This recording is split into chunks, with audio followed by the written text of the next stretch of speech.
کہ کون کہتا ہے کہ آسمان میں سوراخ نہیں ہو سکتا؟ کون کہتا ہے کہ آسمان میں سوراخ نہیں ہو سکتا؟ ایک پتھر تو طبیعت سے اچھالو یارو. تبسم لے کر اپنے خیالات کا اظہار کریں گے اردو میں. ہم اپنی جان کے دشمن کو اپنی جان کہتے ہیں. ہم اپنی جان کے دشمن کو اپنی جان کہتے ہیں. محبت کی اسی مٹی کو ملک ہندوستان کہتے ہیں. ملک ہندوستان. جب اپنا قافلہ اس عزم و یقین سے نکلے گا، جب اپنا قافلہ اس عزم و یقین سے نکلے گا، جہاں سے چاہیں گے راستہ وہیں سے نکلے گا. وطن کی ریت مجھے ایڑیاں رگڑنے دے، مجھے یقین ہے کہ چشمہ یہیں سے نکلے گا، کہ چشمہ یہیں سے نکلے گا.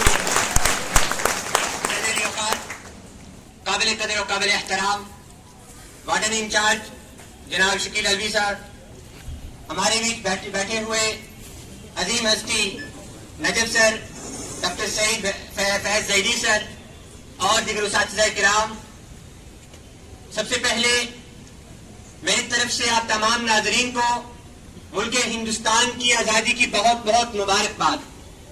یہ وہی آزادی کا دن ہے کہ جس کو حاصل کرنے کے لیے ہمارے آبا و اجداد نے بہت سی مشکلات اور مصائب کا سامنا کیا.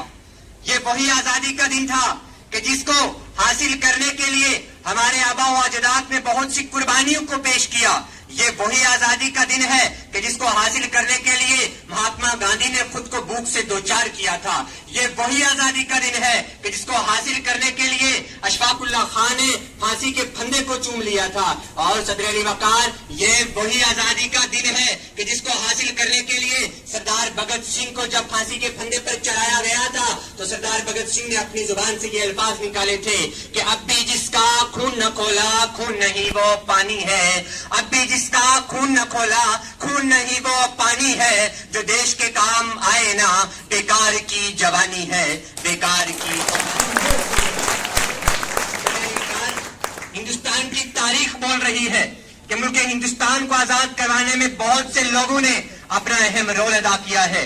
اگر ہم بہادر شاہ ظفر کی بات کریں، جب 1857 کے ہنگامے میں بہادر شاہ ظفر کو رنگون کی کالی کوٹھڑیوں کے پیچھے دھکیلا گیا تھا اور انگریز آیا اور انگریز نے کہا تھا کہ دمدمے میں دم نہیں، اب خیر مانگو جان کی. دمدمے میں دم نہیں، اب خیر مانگو جان کی. اے ظفر ٹھنڈی پڑی شمشیر ہندوستان کی. تو تب ظفر نے جو الفاظ اور جو جواب اس انگریز کو دیا تھا وہ یہ تھا کہ غازیوں میں بو رہے گی جب تلک ایمان کی. غازیوں میں بو رہے گی جب تلک ایمان کی. تخت لندن تک چلے گی تیغ ہندوستان کی. تخت لندن تک چلے گی. صدر علی وقار، ملک ہندوستان کو آزاد کروانے میں صرف بزرگوں کا رول نہیں بلکہ ملک ہندوستان کو آزاد کروانے میں بچوں سے لے کر بڑوں تک ہر ایک ہستی نے ایک عظیم رول ادا کیا ہے. صدر علی وقار، تاریخ کے کسی کونے میں خودی رام بوس کا بھی ذکر آتا ہے کہ جنہوں نے 17 سال کی عمر میں اپنی جان کو نچھاور کر دیا تھا ملک کے نام. صدر علی وقار، آج آپ کو ہر طرف سے آزادی کی مبارکباد پیش کی جا رہی ہے اور دیش بھکتی کا ثبوت دیا جا رہا ہے، لیکن حقیقت میں اصل دیش بھکتی وہ ہے کہ جب ایک کسان تپتی ہوئی دھوپ کے نیچے پورے ملک ہندوستان کے لیے اناج کو پیدا کرتا ہے. اصلی دیش بھکتی یہ ہے کہ جب ملازمین سرکاری دفتر میں رشوت لیے بغیر کام کو اپنی ذمہ داری سمجھتا ہے. اور اصلی دیش بھکتی تو یہ ہے کہ ہمارے ملک میں رہنے والا ہندو، مسلمان، سکھ، عیسائی آپس میں مل کر دیش بھکتی اور دیش کے لیے پریم کا پرچار کرے.